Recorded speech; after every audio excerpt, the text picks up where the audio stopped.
आप सभी लोग बिल्कुल सही जगह आए हो। हॉर्टिकल्चर एक बढ़िया सब्जेक्ट है, मतलब एक अच्छा सब्जेक्ट है और बेस्ट। इस सब्जेक्ट के इंपॉर्टेंस को देखते हुए बीएससी एजी अलग से होती है और बीएससी हॉर्टिकल्चर अलग से होती है। तुमको पता है कि नहीं? बीएससी एग्रीकल्चर होती है 4 साल की, जिसमें सभी सब्जेक्ट आते हैं, और बीएससी हॉर्टिकल्चर और होती है जिसमें भी हॉर्टिकल्चर स्पेसिफिक आती है। मतलब ये भी 4 साल की डिग्री है, ये भी 4 साल की डिग्री। मतलब बीएससी हॉर्टिकल्चर भी होती है। ये अपने आप में कोई छोटी चीज है क्या? ये अपने आप में बहुत बड़ी बात है। मतलब ऑनलाइन में कितने बच्चे हैं, देखो देखो एक बार, ताकि अपने को पता रहे कि हाँ क्या है। ऑनलाइन वालों को तो पता ही नहीं होगा। उनको पता तो होगा क्लास है कि नहीं है, नहीं होगा, कोई बात नहीं, ऐसे पढ़ते पढ़ते पता चल जाएगा, कल वैसे भी सेव हो जाएगी। तो ऐसा है, हॉर्टिकल्चर में स्कोप की बात करें तो भी, जैसे कि एक आपको क्राइटेरिया से बताता हूं।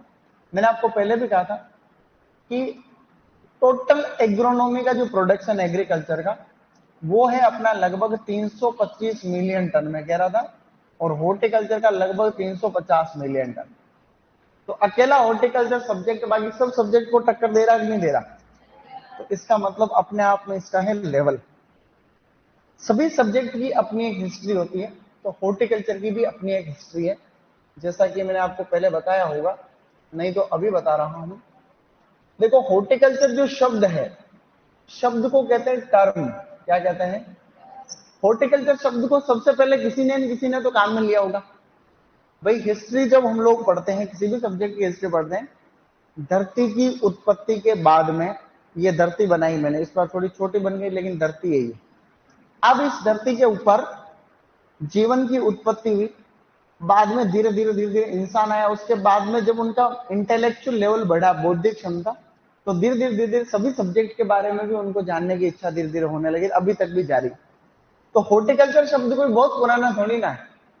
हॉर्टिकल्चर शब्द तो यूं कहते हैं कि ये शब्द सबसे पहले 17वीं शताब्दी में काम में लिया जाने लगा। 17वीं शताब्दी में सबसे पहले हॉर्टिकल्चर उपयोग में लिया। इसका क्या हिस्ट्री मिलती है, क्या सबूत है, मतलब हाँ काम में लिया जाने लगा? तो इसके बारे में दो डेटा ऐसा कहते हैं कि देखिए, ये जो है शब्द है, एक तो है 1631, जब इस हॉर्टिकल्चर को सबसे पहले काम में लिया था पीटर लोरेनबर्ग ने। किसने लिया था? पीटर लोरेनबर्ग ने हॉर्टिकल्चर शब्द को सबसे पहले काम में लिया। मतलब ऐसे जनरली काम में लिया, नॉर्मली। लेकिन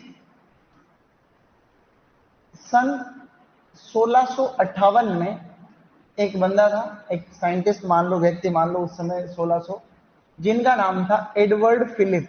क्या नाम था? Edward Philip. तो एडवर्ड फिलिप्स ने एक किताब लिखी थी, उस किताब का नाम था new word of English words. क्या नाम था? New word of English word. तो इस किताब के अंदर यूं था कि भाई अंग्रेजी के शब्दों की नई दुनिया, इसका ये तो मतलब होता है भाई। New word of English word का मतलब होता है कि अंग्रेजी के शब्दों की नई दुनिया वाली किताब के अंदर सबसे पहले हॉर्टिकल्चर शब्द किसने लिखित रूप में काम में लिया? एडवर्ड फिलिप ने। तो अब ये एडवर्ड फिलिप जो है, अपने को ये दोनों नाम याद नहीं रहेंगे तो भी काम चल जाएगा। हमें इसके माध्यम से ये पता चला कि ये 16वीं, देखो 1601 से लेकर के जो 1700 का जो ये जो पीरियड है, इसी को तो 17वीं शताब्दी कहते हैं भाई। 1601 से 17वीं शताब्दी चालू हो गई। तो ये अपने पास में हिस्ट्री का डेटा मिलता है कहीं लिखा हुआ। तो इसके आधार पे हम ये कहते हैं कि हॉर्टिकल्चर सबसे पहले कब काम में लिया जाने लगा? 17वीं शताब्दी में। तो ये थोड़ा सा हम लोग याद रखेंगे। अब हम थोड़ा आगे बढ़ जाते हैं। ये जो हॉर्टिकल्चर है, ये लैटिन भाषा के दो शब्दों से मिलकर बना हुआ। तो हॉर्टिकल्चर मैं यहां पर लिख रहा हूं, हॉर्टिकल्चर। प्रश्न सबसे ज्यादा यही आता है कि यह एक लैटिन भाषा का दो शब्दों से मिलकर बना है, जिसमें एक तो है होर्टस, होर्टस प्लस कोलेरी या फिर कल्चरा, कोलेरी या कल्चरा। तो कोलेरी और कल्चरा से मिलकर बना।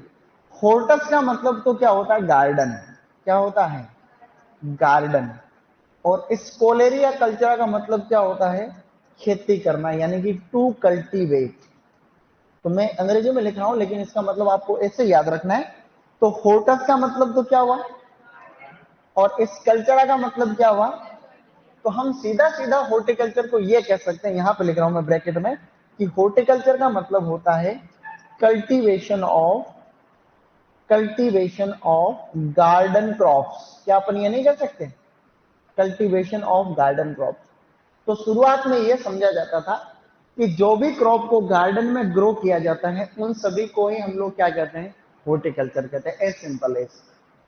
अभी एमपीपीएटी का पेपर हुआ था, उसमें प्रश्न आया था हॉर्टिकल्चर कौन सी भाषा का शब्द है? लैटिन। लेकिन अपने जेड वेट में नहीं आते आजकल, सीयूटी में भी जनरली नहीं आते, अब थोड़ा लेवल बढ़ गया मतलब। लेकिन एमपी का भी लेवल, ऐसी बात नहीं, लेकिन हॉर्टिकल्चर के बहुत बेसिक क्वेश्चन आते हैं। तो क्या अभी तक हमने कुछ पढ़ा? हमने तो खाली ये पढ़ा है बेटा कि हॉर्टिकल्चर एक लैटिन भाषा के शब्दों से मिलकर बना। कभी पूछे कौन सी भाषा का शब्द है तो अपन क्या करेंगे? यह एक बेसिक है। अब अपन थोड़ा सा आगे बढ़ रहे हैं। तो हॉर्टिकल्चर को क्या पढ़ने में कई बार मजा आता है, मतलब हॉर्टिकल्चर की चीजें अच्छी लगती है। जैसे तुम लोग कई बार कोई एग्रोनॉमी की क्रॉप पढ़ रहे हो, या किसी गेहूं के खेत में जाते हो, तो गेहूं के खेत को देख के इतना अच्छा नहीं लगता। तुम किसी हॉर्टिकल्चर की क्रॉप, किसी एप्पल के बगीचे में जाते हो तो कहीं अच्छा लगता है, मजा आता है। तुम किसी सब्जी का मतलब ऐसे खेत में जिसमें टमाटर ही टमाटर लग रहे थे, अच्छा लगता है, मतलब अंदर से गुड हार्मोन रिलीज होते हैं। उधर तुम कोई गुआर का खेत देखते हो तो वो वाली बात नहीं फीलिंग। फूलों का खेत देख लेते हो कि भाई डिफरेंट टाइप के फूल ही फूल लग रहे हैं, मतलब गुलाब मान लो या कोई सा फूल मान लो, अच्छा लगता है। और मतलब बाकी सब्जेक्ट से मतलब रुचिपूर्ण सब्जेक्ट इसको आप कह सकते हो। अब हम लोग देखते हैं कि इसकी कौन कौन सी शाखाएं हैं। हॉर्टिकल्चर की शाखाओं को क्या कहते हैं रे अपन? ब्रांचेस। क्या कहते हैं? तो हॉर्टिकल्चर की मेन मेन ब्रांचेस कौन कौन सी है पता है तुमको? हम सब लोग पहले से जानते हैं। Number 1 is pomology. पोमोलॉजी दो शब्दों से मिलकर बना है, एक तो है पोमम और एक है लोगस। लोगस बोल लो या फिर लोजी बोल लो। ये जो पोमम है ये कौन सी भाषा का शब्द है? यह एक लैटिन टर्म है और यह एक ग्रीक टर्म है। तो आपको कोई पूछे कि पोमोलॉजी कौन सी भाषा के शब्दों से मिलकर बना है? लैटिन प्लस ग्रीक, जिसमें पोमम का मतलब तो होता है फ्रूट। क्या होता है? और लोगस का मतलब क्या होता है? इसका मतलब होता है साइंस, या फिर हम लोग देखें इसका मतलब होता है अध्ययन करना, यानी कि टू स्टडी। तो सीधा सीधा कहें तो पोमोलॉजी हम किसको कहते हैं? फल उत्पादन का अध्ययन। तो ये लो बच्चों, फल उत्पादन का अध्ययन क्या कहलाता है? ये इजी प्रश्न इस बार जेट में भी आया था। इस बार जेट में एक प्रश्न था कि ओलेरिकल्चर किसको कहते हैं, पोमोलॉजी किसको कहते हैं, ऐसा सिंपल। हमें लेकिन अब ये चीजें अपने को पहले से आती है, अब अपने को धीरे धीरे इन पे भी फोकस करना है। जब आप पहली बार किसी भी चीज को पढ़ते हो तो हमने पढ़ लिया चलो हॉर्टिकल्चर का मतलब ये होता है, आपने कोई भी किताब पढ़ी, बेसिक आपने पढ़ लिया। जब आप अगली बार पढ़ते हो तो अपने को आगे के डेटा याद करने की कोशिश करनी, क्या पता कभी न कभी परीक्षा में आ जाए। अगली जो ब्रांच है उसको हम लोग क्या कहते हैं बच्चों? ओलेरिकल्चर। अब ओलेरिकल्चर में भी अलग अलग किताबों में अलग अलग, हमें तो एक बार ये याद रखना है ये कौन सी भाषा का शब्द है। इसमें एक तो है ओलेरिस प्लस कल्चरा। ओलेरिस प्लस कल्चरा से बना है, जिसमें ओलेरिस का मतलब तो होता है पोट हर्ब। देखो पोट हर्ब का मतलब होता है गमले में लगाए जाने वाले हर्बेशियस प्लांट्स। दो तरीके के प्लांट होते हैं, हर्ब, शर्ब। हर्ब का मतलब ऐसे पौधे जिनमें कठोर तना नहीं होता, हर्बेशियस। हर्ब नहीं होता, हर्बेशियस। कल्चरा का मतलब होता है raising of plants. Raising of plants अर्थात पौधे उगाना। इसका सीधा मतलब होता है उगाना या पौधे उगाना, अर्थात गमले के अंदर हर्बेशियस प्लांट्स। हर्ब का मतलब जितनी भी सब्जियां होती है ज्यादातर हर्ब ही तो है। सब्जियां कैसे नेचर की होती है? हर्ब ही होती है, कठोर तना थोड़ी होता है इसमें। तो आप यहाँ सीधा सीधा कह सकते हो बच्चे लोग कि आजकल इसके नाम का मतलब बड़ा सा हो गया है, तो हम लोग इसके लिए यूज करते हैं सब्जी उत्पादन का अध्ययन। तो सब्जी उत्पादन का अध्ययन क्या कहलाता है? तो इसका मतलब कहलाता है ओलेरिकल्चर।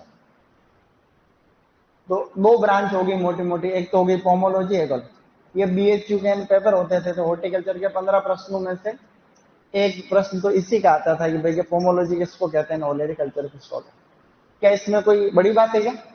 बेसिक है, हम सबको ये चीजें आती है। तीसरी छोटी सी ब्रांच है, उसको हम लोग कहते हैं फ्लोरिकल्चर। क्या कहते हैं बच्चों? और फ्लोरिकल्चर में अपने आप में है इसका लेवल। तो फ्लोरिकल्चर में तो तुमको कुछ खास याद रखना नहीं, फूलों की खेती का अध्ययन। तो फूलों की या फूल उत्पादन का अध्ययन भी कह सकते हो, एक ही बात है, तो इसमें कोई भी खास बात है नहीं। चौथी जिसको हम लोग ब्रांच मानते हैं उसको अपन पीएचपी कहते हैं या पीएचएम कहते हैं, पोस्ट हार्वेस्ट मैनेजमेंट। क्या कहते हैं? कल क्या हुआ? कल मैंने एक बीएड का पेपर देखा, तो मेरा दोस्त है जो बीएड का पेपर देखा है, पढ़ता लिखता है, तो उसमें क्या काफी शॉर्ट फॉर्म आई, उनकी फुल फॉर्म लिखनी थी। तो उसके अंदर एक फुल फॉर्म पूछ रखी थी जिसको अपन कहते हैं सीबीआई। ठीक है, तो मैंने कहा पेपर तो बता क्या आया इसमें। तो वो मेरे ऊपर पेपर बताया, मैंने कहा ये सीबीआई लगना है, सीबीआई का क्या मतलब है? तो उसने बोला पेपर कंप्यूटर का था। तो कंप्यूटर के पेपर में मुझे पता है कि सी का मतलब तो कंप्यूटर ही होगा, बाकी जो भी है। तो मैंने कहा तू क्या करका है? कि मैं करका है सेंट्रल ब्यूरो ऑफ इन्वेस्टिगेशन। वो नहीं है central bureau of investigation, CBI. मैंने कहा बेवकूफ, हाँ सेंट्रल ब्यूरो ऑफ इन्वेस्टिगेशन तो होता ही है मतलब इसका, लेकिन कम से कम कंप्यूटर के पेपर में सीबीआई के बारे में तो कभी भी नहीं पूछेंगे। तो मैंने कहा गूगल पे सर्च कर सीबीआई का कंप्यूटर में क्या मतलब होता है, क्योंकि पता तो तेरे है नहीं। तो उसमें था कंप्यूटर बेस्ड इंफ्रास्ट्रक्चर। क्या मतलब होता है इसका? Computer based infrastructure.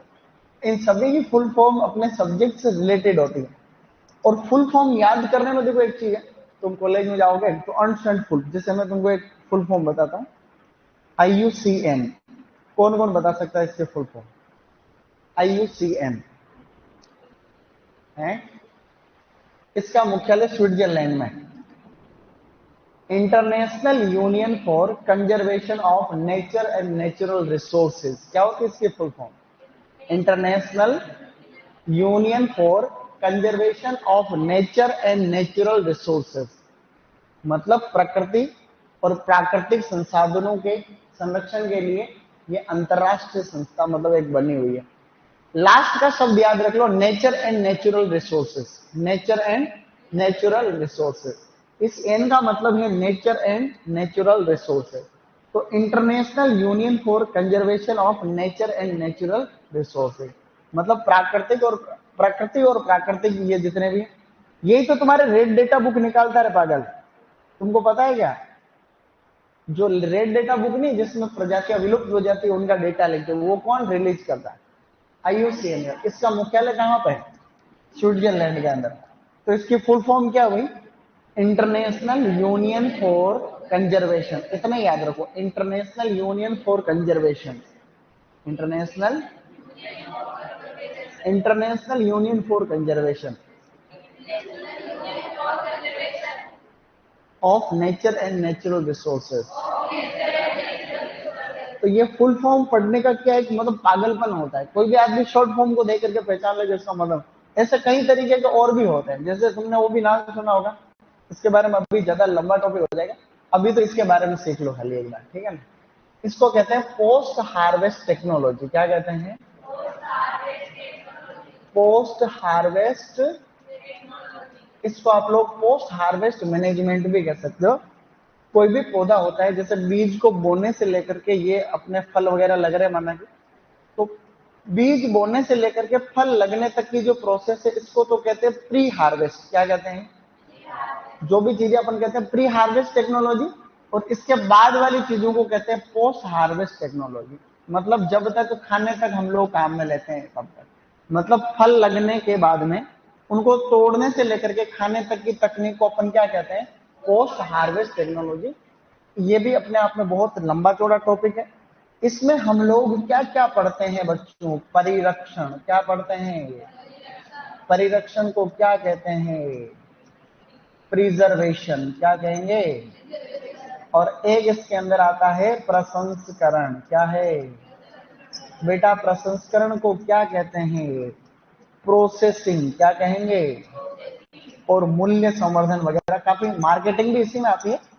मूल्य संवर्धन का मतलब होता है वैल्यू एडिशन। क्या है? बिल्कुल। तो वैल्यू एडिशन का मतलब होता है इसमें इसके मूल्य को बढ़ाने के लिए हम लोग इसको प्रसंस्कृत करते हैं। जैसे टमाटर से सॉस बना दिया तो उसके भाव बढ़ गए, आलू 20 रुपए किलो चिप्स बना दिया 400 रुपए किलो हो गया, है क्या? तो इस तरीके की सारी चीजें इसमें हम लोग पढ़ेंगे। अब ये जो चारों सब्जेक्ट है, इन चारों में एमएससी होती है। बीएससी हॉर्टिकल्चर होगी या आपके बीएससी किसी भी सब्जेक्ट से हो गया। आपका बीएससी, सॉरी बीएससी तो एक ही सब्जेक्ट में होता है, मतलब बीएससी कर लिया आपने, या तो एजी कर ली या हॉर्टिकल्चर कर ली, दोनों। अब आप एमएससी जब करोगे तो एमएससी हॉर्टिकल्चर में अलग अलग सब्जेक्ट में होती है। हॉर्टिकल्चर में अलग अलग एमएससी, एमएससी फ्रूट साइंस यानी MSc pomology, MSc vegetable science, MSc olericulture, MSc floriculture, MSc वो फ्लोरिकल्चर, और एमएससी होती है पोस्ट हार्वेस्ट टेक्नोलॉजी। मतलब 4 ब्रांच में अलग अलग में एमएससी होती है। तो ये मेन मैंने चारों ब्रांच आपको बता दी। कुछ अदर ब्रांचेस है छुटकी मुटकी से, कोई खास बात नहीं है। अब आपने जो पोमोलॉजी पढ़ी ऊपर ही ऊपर, उस पोमोलॉजी की भी और कई तरीके की ब्रांचेस होती है। पोमोलॉजी में भी छोटी छोटी और ब्रांचेज होती है भैया। पोमोलॉजी, पोमोलॉजी में मोटी मोटी 3 तरीके की ब्रांचेस। सबसे पहले है फंडामेंटल पोमोलॉजी। क्या है? आप एक चीज तो यह समझ गए कि पोमोलॉजी का मतलब बात फलों के बारे में हो रही। तो फंडामेंटल पोमोलॉजी में हम लोग फलों के यानी फ्रूट्स जो होते हैं उनके फंडामेंटल्स के बारे में। फंडामेंटल का मतलब होता है आधारभूत चीजें, मूलभूत चीजें। जैसे कि कैसा जलवायु चाहिए कौन से फल के लिए, कैसी मृदा चाहिए, ये सभी चीजें फंडामेंटल में आती है। एक आती है बेटा कॉमर्शियल पोमोलॉजी। क्या आती है? कॉमर्शियल पोमोलॉजी के अंदर बात तो फलों की ही होगी, लेकिन फलों के प्रवर्धन की, फलों की नर्सरी कैसे बनाते हैं, वो सब चीजें। इसकी जो लास्ट ब्रांच आती है उसको कहते हैं सिस्टेमेटिक पोमोलॉजी। क्या कहते हैं बेटा? सिस्टेमेटिक पोमोलॉजी में पता है क्या होता है? सिस्टेमेटिक पोमोलॉजी में किसी भी नई प्रजाति की खोज होती है, उसका नामकरण और उसके वर्गीकरण के बारे में डिस्कस किया जाता है। इस बारे में भी हमने पहले चर्चा करी है कि भाई कोई भी नया फल माना कि तुमने ढूंढ लिया। जैसे तुम कहीं तुम्हारे गांव के जंगल में खो गए। किस किस के गांव में जंगल? कांकड़ बोलते हैं, कांकड़। तो तुम गए कांकड़ में, पता चला तुम गाय भैंस चराने गए, तो ज्यादा अच्छा घना जंगल था, तो तुम्हें ऐसा फ्रूट मिल गया जो पहले किसी ने नहीं देखा। तुमने यार वैज्ञानिक बन गया फल। अब ऐसा फल तो किसी ने देखा ही नहीं है, तो ये तो नया नाम हो गया। अब उसका क्या नाम रखा जाएगा? उसको मतलब उसका नई जो वर्गीकरण की तुम्हारी टेक्सोनॉमी है उसमें कौन सा नाम देंगे, क्या देंगे, वो सभी चीजें जो नया नामकरण होता है उसको अपन किस में पढ़ते हैं? बस। तो सिस्टमेटिक पोमोलॉजी का एक प्रश्न भी आता है कि सिस्टमेटिक पोमोलॉजी के पिता किसको कहते हैं? बताओ किसको कहते हैं? तुमको नहीं पता? डी कैंडोल को कहते हैं। तो सिस्टमेटिक पोमोलॉजी के पिता पूछेंगे तो आप लोग क्या करोगे? उसमें डी कैंडोल करोगे। ऐसा परीक्षा के अंदर पूछा जाता है। क्या तुम समझ रहे हो मेरी बात को? ये प्रश्न पहले आ गया है कि सिस्टमेटिक पोमोलॉजी के पिता किसको कहते हैं? डी कैंडोल को कहते हैं। तो ये आप ध्यान, सिस्टमेटिक पोमोलॉजी में किसका अध्ययन करते हैं? फलों के नामकरण और क्लासिफिकेशन। अभी तुमने देखा होगा अमेजन वाला वो जो नया मीटर, अभी थोड़ी देर पहले मैंने आपको बताया था आईयूसीएन के बारे में। तो जब अपन आईयूसीएन की बात कर रहे थे, आईयूसीएन की फुल फॉर्म लिख लेना किसी कोने में बाद में। हम जब बात international union for conservation of nature and natural resources, ये स्विट्जरलैंड में। आप लोग देखोगे कि साल की सैकड़ों प्रजातियां ऐसी है, हजारों प्रजातियां ऐसी है जो धीरे धीरे विलुप्त हो रही है या खतरे के अंदर है। उसके पीछे कारण कई तरीके के, ऐसी प्रजातियां खतरे में क्यों जा रही है धरती पे भाई? धरती पे लगभग मान लो कि भाई के 17 से 20 लाख प्रजातियां हैं पूरी धरती का ऊपर अभी तक ज्ञात। अनुमानित कितनी है? 2 से 5 करोड़ भी हो सकती, समुद्र के अंदर है, कई जंगलों में से। अब ये सभी प्रजातियां धीरे धीरे खत्म हो रही। खत्म होने के पीछे जो कारण है उसमें बहुत सारे कारण। एक तो नेचर कारण है कि प्राकृतिक रूप से एक लंबे समय में खत्म हो जाती है।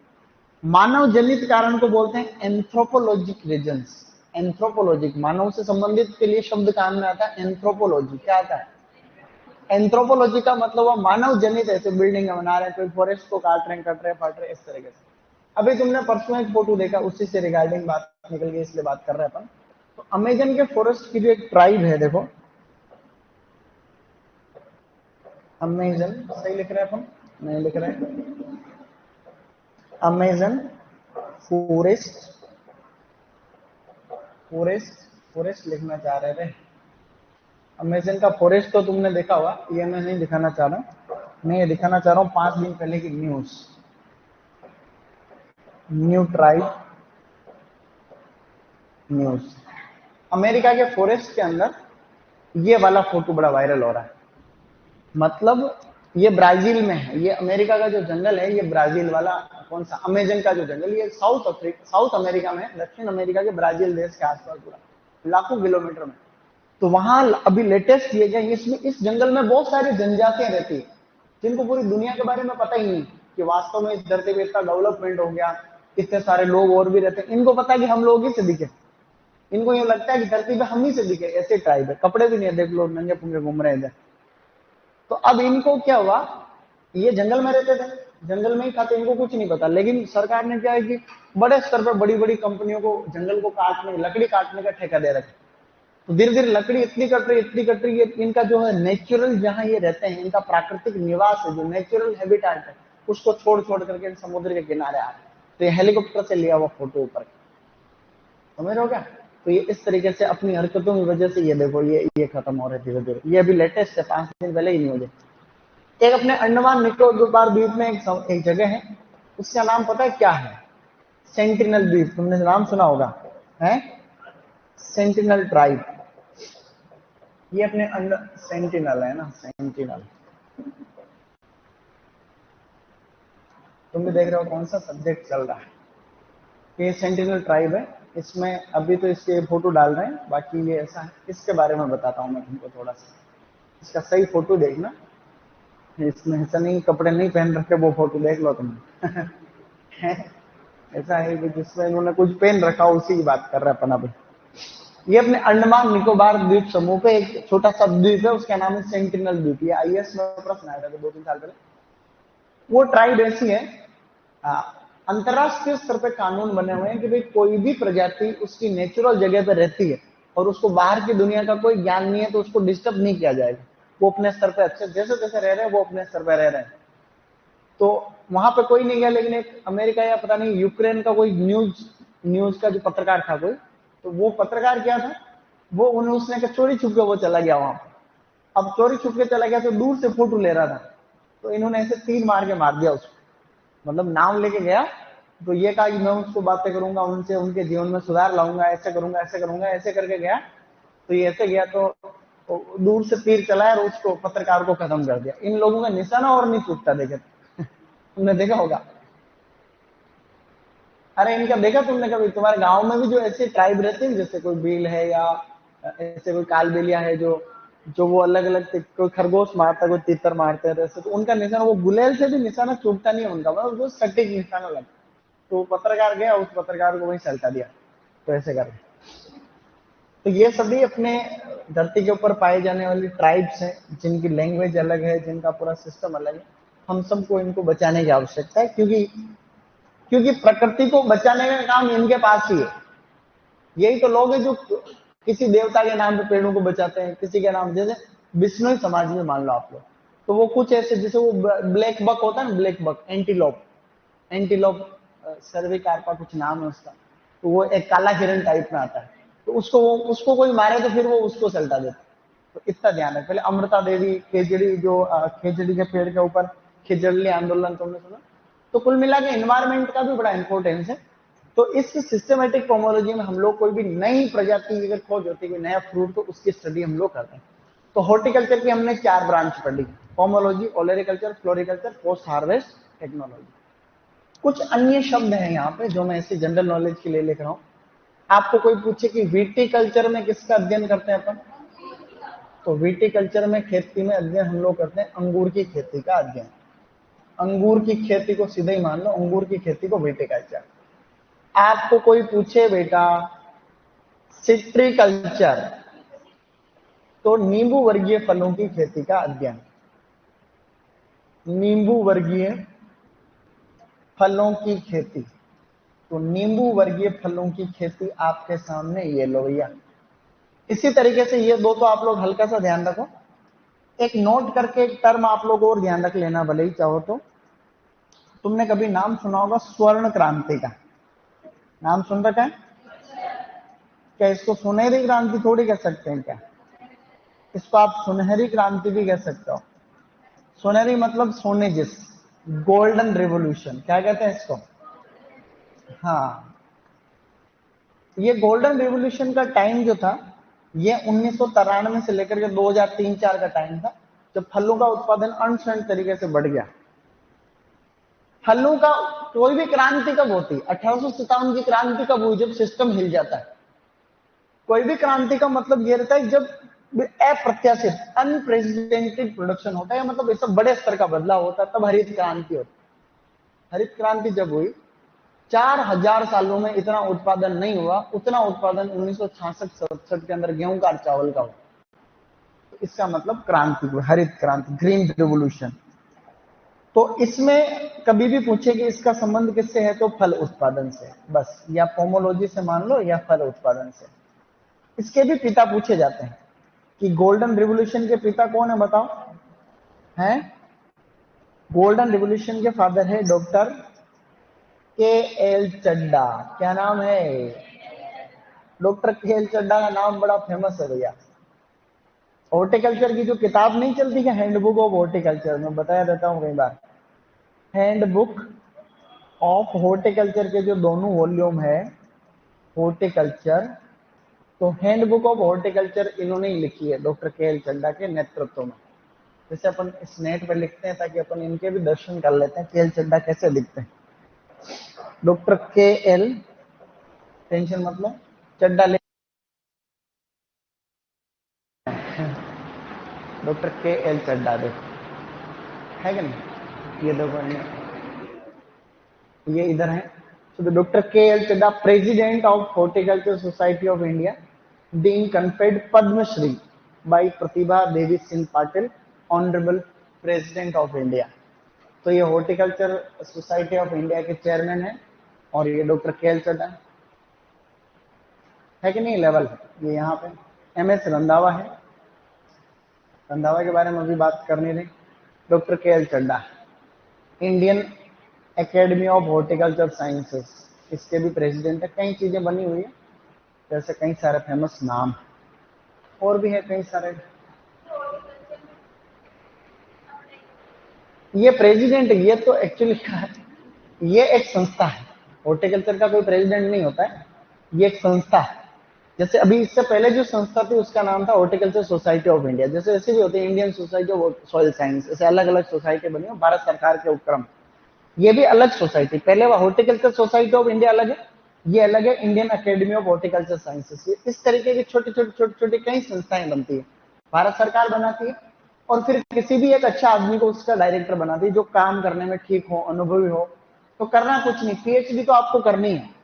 एग्रीकल्चर में आपको बीएससी करनी है, एमएससी करनी है, पीएचडी करनी है। आप साइंटिस्ट बन गए, ठीक है, या आप बड़े कोई प्रोफेसर बन गए। साइंटिस्ट नहीं बने, कॉलेज में प्रोफेसर बन गए, आप किसी कॉलेज के डीन रह लिए, पहले आप डीन बन गए, फिर आप धीरे धीरे अच्छा कर रहे हो, आईसीआर में कोई इनको छोटा मोटा पद मिल गया, फिर आपका थोड़ा बहुत राजनीतिक बैकग्राउंड भी है, आप लोग राजनीति भी जानते हो, इन 3-5 करना थोड़ा बहुत समझ जाएंगे।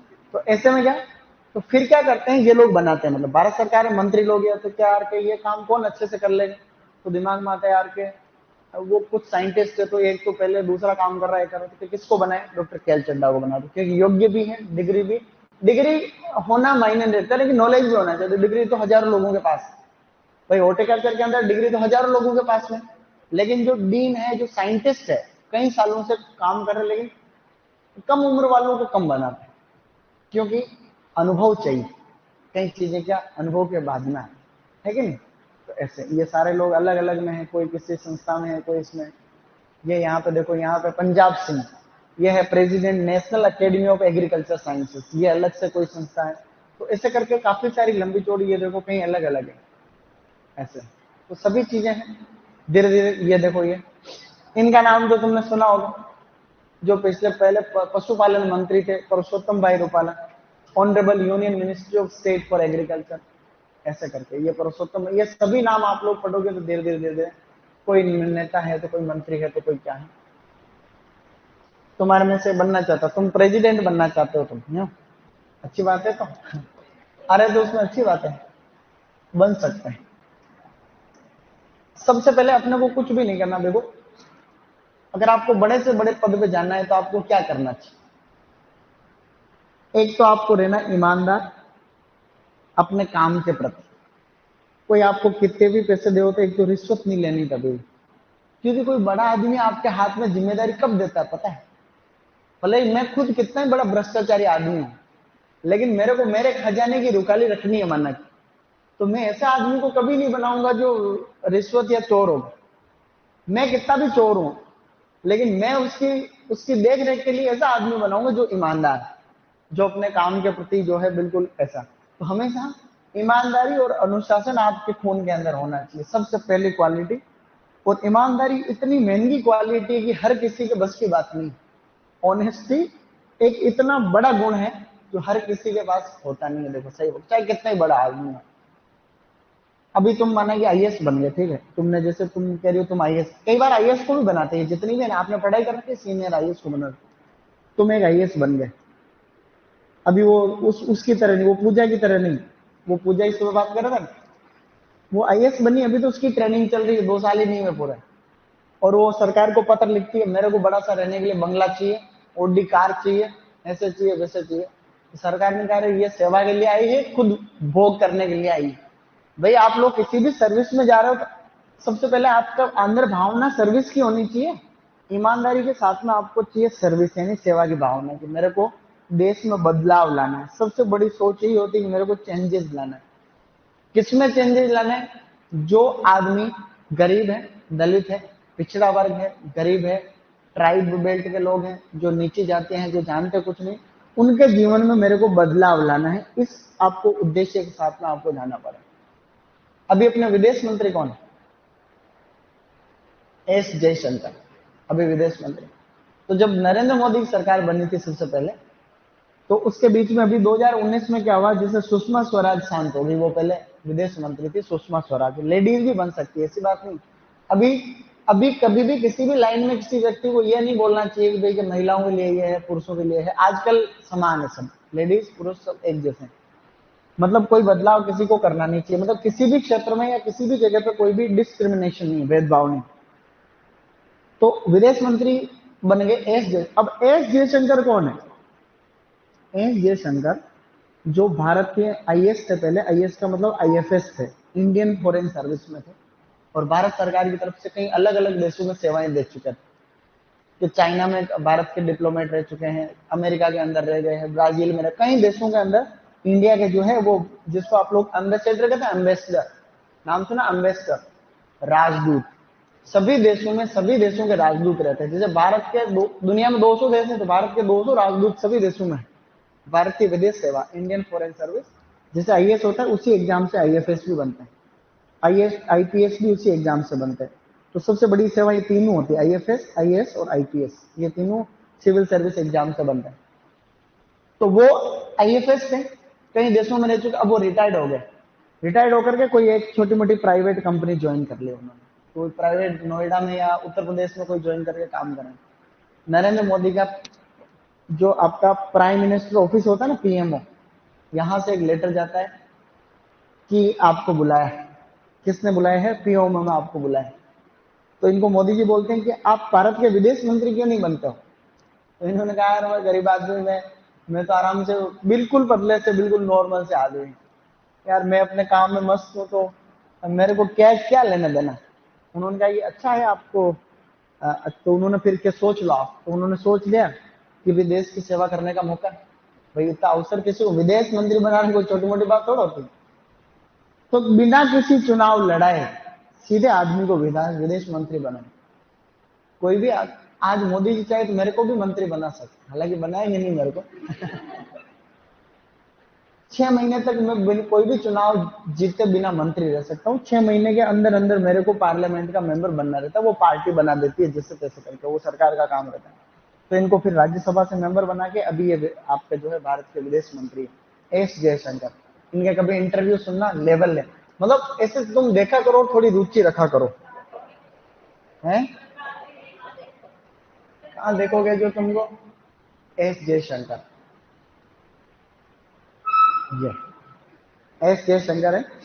सीधे ऐसे नॉर्मल शर्ट में ही रहते हैं ज्यादातर, कभी बाहर जाते हैं तो ऐसे हल्का फुल्का सूट बेल्ट लगा के जाते हैं, बाकी लेवल है मतलब इस बंदे का। एस जयशंकर नाम है। क्या नाम है रे भाई? ये देख, ये पहले थे, ये उस समय इंडियन फॉरेन सर्विस के अंदर थे, फिर ये जो है ये पता नहीं और किसके साथ है ऐसा। लेकिन ये एस जयशंकर नाम है।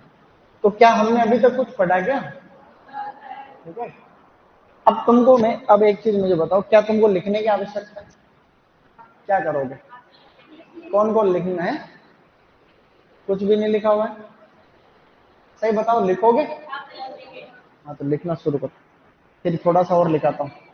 एक बार इसको लिखो फिर और लिखाऊंगा। अच्छा लिखो तो फटाफट फटाफट लिख लेंगे। स्टार्टिंग से पीछे साइड में लिख दो, पीछे की साइड में लिख लो, कोई बात नहीं।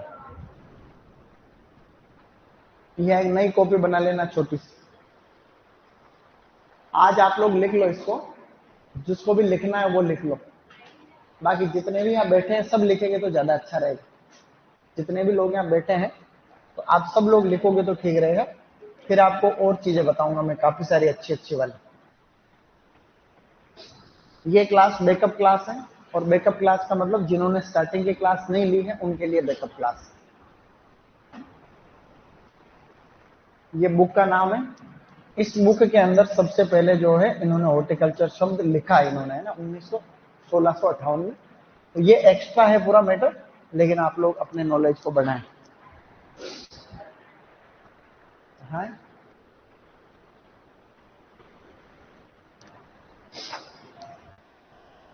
लिख रहे हो सब? सब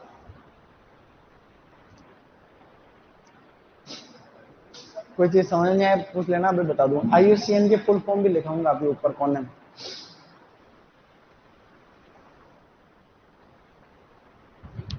मैंने सोचा मैं माइक के मामले में तो मेरा नाम लोगे भी नहीं, लेकिन तुम लोग तो चुगलीखोर निकले, मुझे पता ही नहीं था। हाँ तो मैंने नहीं तोड़ा।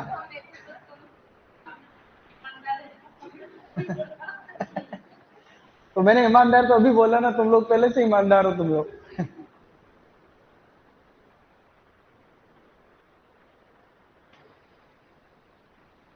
इतनी ईमानदारी थोड़ी दिखानी रहती, वो तो बाद की बात है, जब कोई बड़ी नौकरी लग जाओ तो। अभी से थोड़ी दिखानी होती है क्या? हाँ ईमानदार रहो, सच बोलने में ईमानदारी में फर्क है।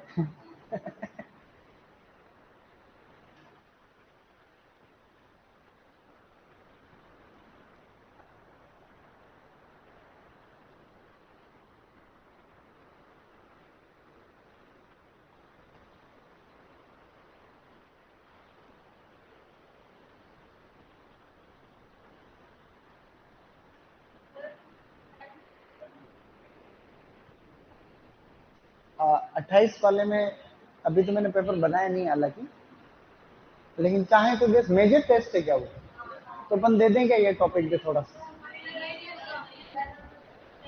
वो तो अभी तो आगे का ही प्लान है, अभी तो ऐसा नहीं कि तुम्हारे कहने से मैं चेंज कर लूंगा, लेकिन अभी ये प्लान में भी नहीं था वैसे, तो आगे का ही आएगा पोमोलॉजी। और वो मैं इसको नेक्स्ट कर दूं। अभी स्टार्ट हुई है क्लास, ये क्लास रोज होगी 2:40 से 3:40, ऑनलाइन में जो भी है ये इसको उसमें भी डलवा दूंगा मैं, इंफॉर्मेशन में डलवा देता हूँ अभी विनय जी को बोल के।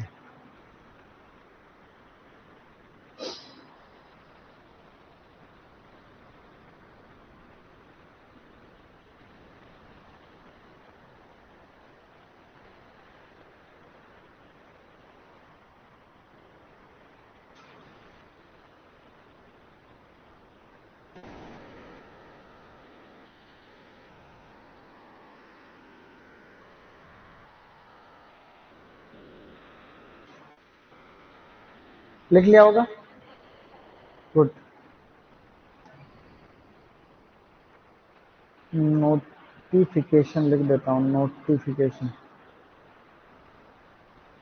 डन। अब लिखो आराम से।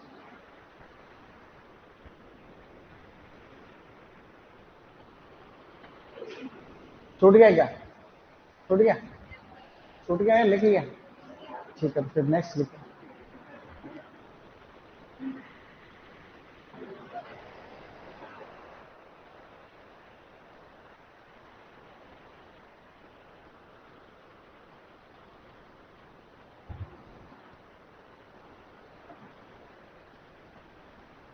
आज केंद्र सरकार ने बजट पेश किया, तुमने देखा? बजट पेश किया। वित्त मंत्री भी निर्मला सीतारमण है। निर्मला सीतारमण।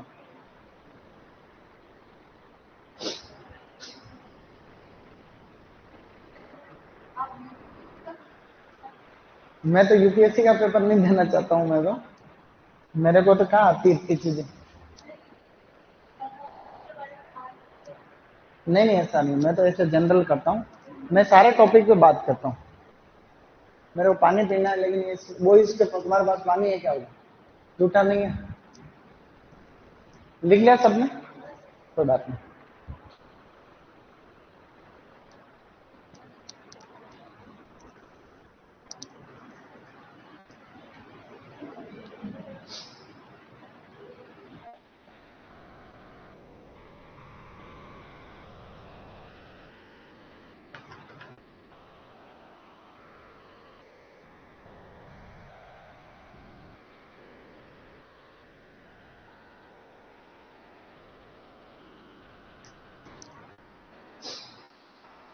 तुम्हारे में से किस किस को बनना? आईएएस कौन बनना चाहता है? आईएएस? क्या बात करो, सही में है? तुम लोग भी बनो ऐसे। सोचने में कौन से होते हैं, कैसे बनते हैं ये भी नहीं पता यूं?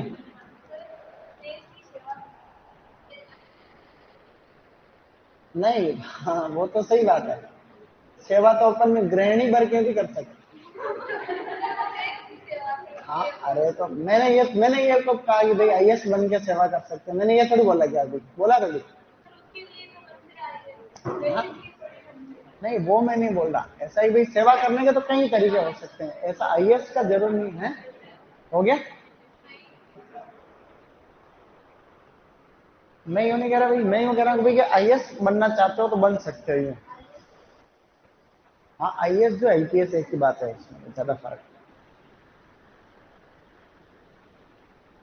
भाई सेवा तो कोई डॉक्टर बन के भी कर सकता है, अच्छे तुम एग्रीकल्चर साइंटिस्ट बन के भी कर सकते हो, तुम एक आम आदमी रह के भी कर सकते हो सेवा, तो ऐसा कोई ठेका नहीं है। लेकिन यूं है कि भाई क्या, मतलब ज्यादा अवसर रहते हैं आपके पास में। छूट गया है?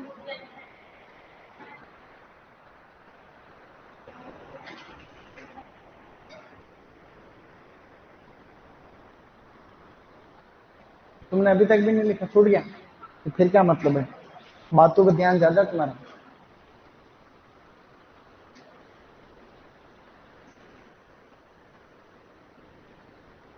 आईएएस बनने के लिए खाली ग्रेजुएशन ही चाहिए फिर तो। उसमें तो पीएचडी वीएचडी भी नहीं करनी पड़ती, खाली ग्रेजुएशन। आईएएस बनने के लिए किसी भी एग्जाम में ग्रेजुएट होना, बस बीएससी एजी कर ली आपने, बीए कर लिया, कुछ भी, खाली ग्रेजुएट होना आप खाली उसमें स्नातक चाहिए, स्नातक।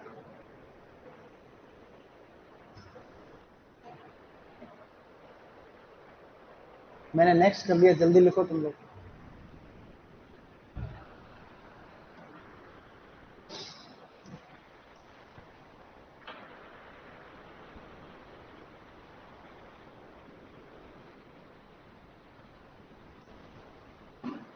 हमको तो कुछ नहीं बनना सर, आप तो नेक्स्ट करो। हैं?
हो गया? गुड।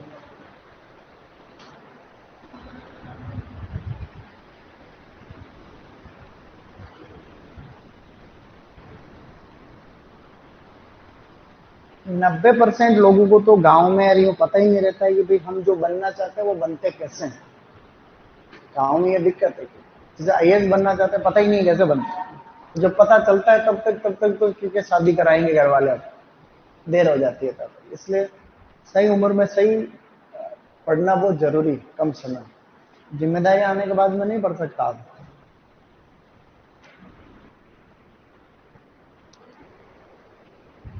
जिन्होंने पहले पढ़ रखा है उनको नहीं पढ़ना है, जिन्होंने नहीं पढ़ा था उनके लिए ये क्लास है वापस। कल मैं तुमको थोड़ा होमवर्क दे दूंगा तो कल का टाइम बच जाएगा तुम्हारा। कल खाली प्रैक्टिस करेंगे। अभी थोड़ा वो साइंटिफिक नेम लिख के लिया ना आप लोग, है कि नहीं? सारे मतलब जितने लिख पाओ। नेक्स्ट करो इसको। मतलब इसके आगे वाला चैप्टर नहीं है ना साइंटिफिक नेम वाला, तो वो वैज्ञानिक नाम आप लोग लिख के लिया ना, ताकि मैं यहाँ बार बार बोल के आपको प्रैक्टिस करा दूंगा। ठीक है ना? तो याद आधे पढ़ते तो तुमको याद होंगे पहले से, आधे अपन याद कर लेंगे, और तो उससे रेगुलर प्रैक्टिस में आ जाएंगे। तो आने वाले 5 दिन तक मैं आपको वैज्ञानिक नाम शुरू शुरू में 5-7 मिनट रिपीट कराता रहूंगा, ताकि वो आपके प्रैक्टिस में आ जाएंगे। बाकी कोई कठिन नहीं है, कोई भी बड़ी बात नहीं है। मतलब ये तुम्हारी कोई चीज छूट रही है तो कोई बहुत बड़ी बात है, कुछ खास बात नहीं।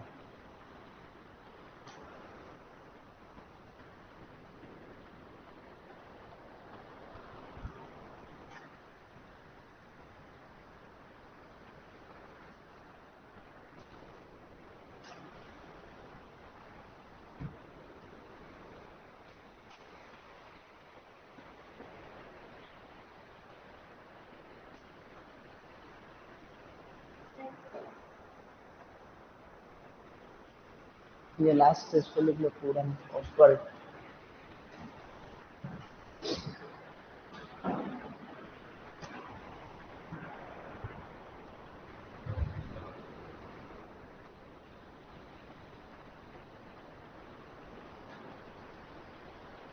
और कोई लिख रहा है? सौरव नेक्स्ट कर दिया मैंने। तुम लोग लिख रहे हो? रे नहीं लिख रहे? शाबाश।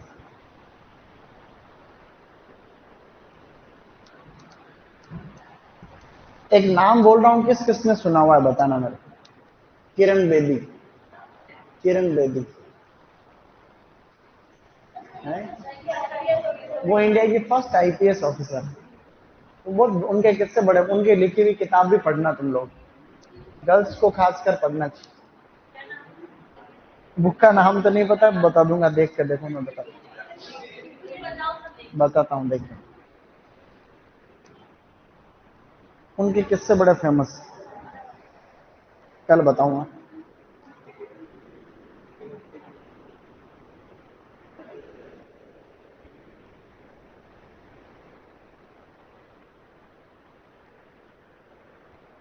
बात नहीं छोटू।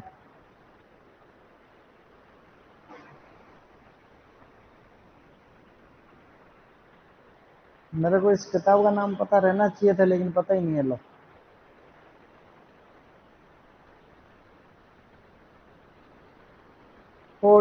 Farmer lieutenant governor of Puducherry.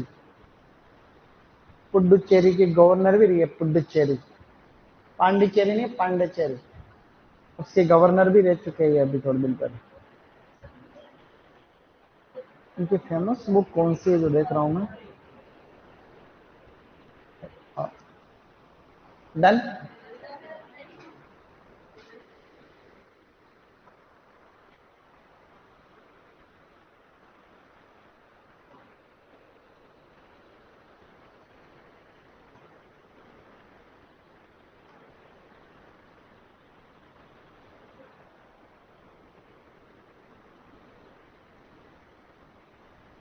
बहुत सारी बुक्स हैं इनकी तो। एक किताब का नाम है डेयर टू डू, करने की हिम्मत। एक है आई डेयर, मैं कर सकती हूँ, मेरी हिम्मत है इतनी। ऐसे एक किताब है, इट्स, अंग्रेजी में ही पढ़ो तो बात बने। अंग्रेजी में तो इसकी इसके कोई भी किरण बेदी की फेमस किताब लिया ना, डेयर टू डू है, I dare, it's always possible, transformation, ऐसे कर, और लिखा दूंगा मैं। ये यहां तक डन सबने। अब इसके आगे जो है वो आप लोगों को लिखना है घर पे। क्या लिखना है मैं बता देता हूं तुमको। देखो इसके आगे पहला चैप्टर हम शुरू कर रहे हैं, उसका नाम है वानस्पतिक वर्गीकरण। क्या है? वानस्पतिक वर्गीकरण। वानस्पतिक वर्गीकरण से परीक्षा में क्या प्रश्न आते हैं मैं आपको अभी शॉर्टकट में बता देता हूं।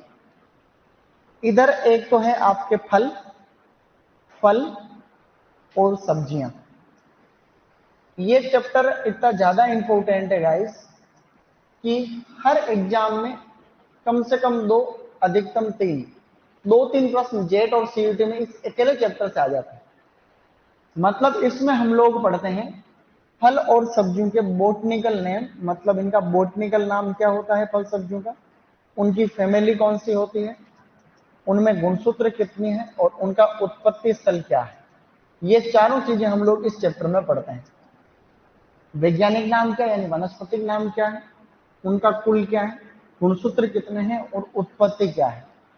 लास्ट तक सिलेबस होने के बाद तक भी गुणसूत्र और उत्पत्ति स्थल सबको याद नहीं हो पाते, मतलब कहीं ऐसे रह जाते हैं।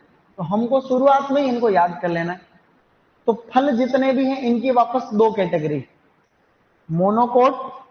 मोनोकोट अलग से है और डाइकोट अलग से। अभी एमपीपीएटी का पेपर आया उसमें सीधा प्रश्न आ रखा था कि मोनोकोट फल कौन सा है और डाइकोट कौन सा है। सब्जियों की भी वापस 2 कैटेगरी है, एक तो है मोनोकोट और एक है डाइकोट। तो मैं आपको हल्की सी यहाँ पे लिस्ट बता रहा हूँ, बाकी आपको इसको लिख के लाना है क्योंकि ये बात एक ही है। मैं लिखाऊंगा तो भी बात ये है, आप लिखोगे तो भी बात वही है। मोनोकोट फल में आपको 4 फल याद रखने हैं। कितने याद रखने? एक तो आपको याद रखना है केला, एक आपको याद रखना है खजूर, केला, खजूर, नारियल और पाइनएप्पल। नारियल और पाइनएप्पल, ये 4 आपको याद रखना है। अब मैं कल आपको ये सभी रिवीजन कराऊंगा। जैसे केले को कहते हैं म्यूसा पैराडीसिका, क्या कहते हैं? खजूर को कहते हैं फिनिक्स डेक्टाइलिफेरा, क्या कहेंगे? नारियल को कहते हैं कोकस म्यूसिफेरा, क्या? इसको कहते हैं अनानास फोमोसस। एमपीपीएटी का परसों एक पेपर देखा मैंने, एमपीपीएटी का अभी का एमपीपीएटी का, निम्नलिखित में से कौन सा एक मोनोकोट फल नहीं है? ऑप्शन में था केला, खजूर, पाइनएप्पल, पपीता। तो बचे हुए सारे फल किस कैटेगरी में है? डाइकोट में। फलों में मैं आपको बता देता हूं मोनोकोट कौन से डाइकोट कौन से। बेटा फ्रूट के अंदर जो मोनोकोट है इस कैटेगरी के अंदर, सॉरी सब्जियों में, मतलब सब्जियों में देखो इसके अंदर एक तो है आपके प्याज, एक इस कैटेगरी में आता है लहसुन। प्याज लहसुन ही सिलेबस में है होने को। तो सुपरवाइजर का पेपर हुआ अभी कोटा यूनिवर्सिटी का, सुपरवाइजर में प्रश्न आ गया निम्नलिखित में से कौन सा एक बीजपत्री है। तो एक बीजपत्री कौन सा है? कितना सरल प्रश्न है। इसी तरीके से जो अरबी होती है ना, अरबी, ये भी मोनोकोट में है। एक इसके अंदर जो आपका याम होता है रतालू, और एक है जमीकंद। क्या है? आपको कम से कम इतने याद रखनी है बस।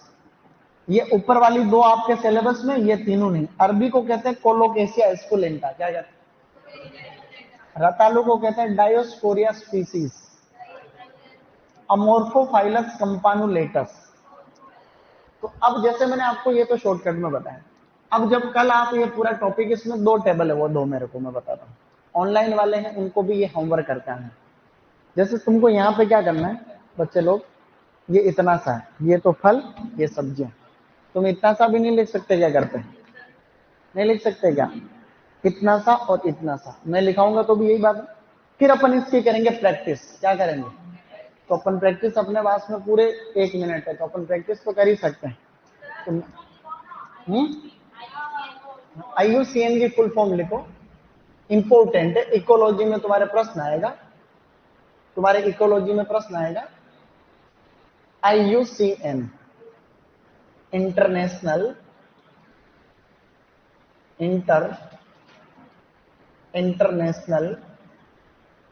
Union for conservation of nature and natural resources.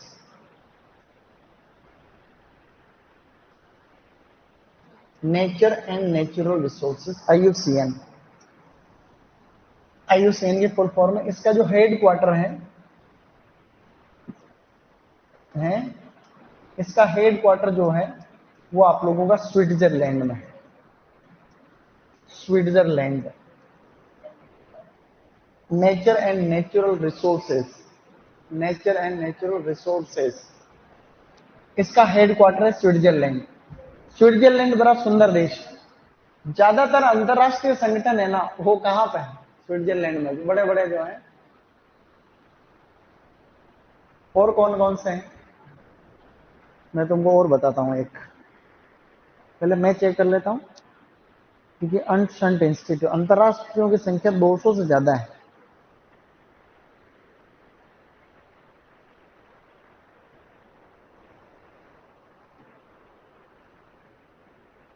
एक और लिखो, लिख दो, क्या लिखो, एक और लिखो। ये लिख लिया IUCN। IUCN के नीचे ब्रैकेट में लिख देना red data book. Red data book नहीं होती क्या, वो रेड डेटा बुक को यही रिलीज करता है। रेड डेटा बुक की अलग अलग रेड डेटा बुक आती है। रेड डेटा बुक वर्टिब्रेट्स की अलग आती है, इनवर्टिब्रेट्स की अलग आती है। मतलब कौन कौन सी प्रजातियां जो एक्सटिंक्ट हो चुकी है, मतलब बिल्कुल विलुप्ति हो चुकी है, कुछ होने वाली, कुछ एंडेंजर्ड है ना, कुछ आपकी वल्नरेबल है। तो एक और लिखो आप इसमें लास्ट, इसी में लिखना, जहां IUCN लिखा वही जगह हो तो वहां लिखा WTO। WTO World Trade Organization. World Trade Organization, WTO को बोलते हैं। इसका भी जो मुख्यालय है वो आपका जेनेवा स्विट्जरलैंड में है।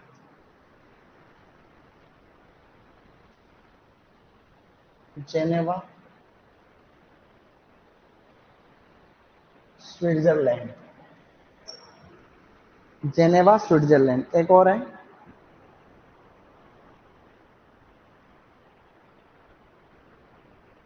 एक और लिखो, ऐसे लिखना उसी में, ऐसे अब बात निकल गई ना इसलिए। WHO World Health Organization, World Health Organization same to same है, जेनेवा स्विट्जरलैंड। हाँ, CHO किसको बोलते हैं?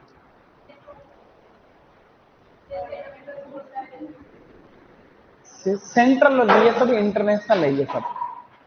CHO क्या होता है मैंने नहीं सुना है। CHO इनको तो CHMO इनको सुना है, जो डॉक्टर होते हैं ये। CHO ऐसा सुनने लायक नहीं है, लेकिन हो सकते हैं। CHO तो ये गांव में होते हैं, कम्युनिटी हेल्थ सेंटर को बोलते हैं। नहीं, CHO जैसा कोई शब्द नहीं आता। मौसम विभाग का जो उसका भी लिखो आप लोग, मैं देखता हूं एक बार। मौसम का ऐसा है नहीं वर्ल्ड स्तर पर कोई। अब बस काफी आज के लिए, ऐसा नहीं है। जो थे जो मैंने बता दिया। स्विट्जरलैंड की बात निकल गई, इसलिए तीनों स्विट्जरलैंड के बताए मैंने। होने को तो और भी है। बाकी तुम्हारा टाइम, अभी तुमको किस किस को गुस्सा आता है इस समय क्लास लेने में? हाँ, ऐसा नहीं हो तो शुरू शुरू में ऐसी फीलिंग आती है कई बार।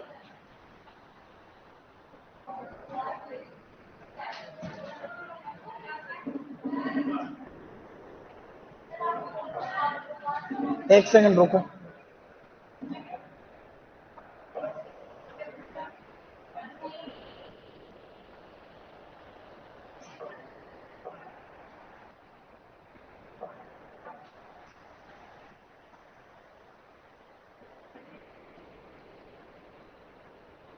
हाँ, रायपुर, करेड़ा रायपुर, रायपुर बोला मैं। तुम्हारा भी उधर ही है क्या गाँव? शाहपुरा, शाहपुरा दूर जाना है।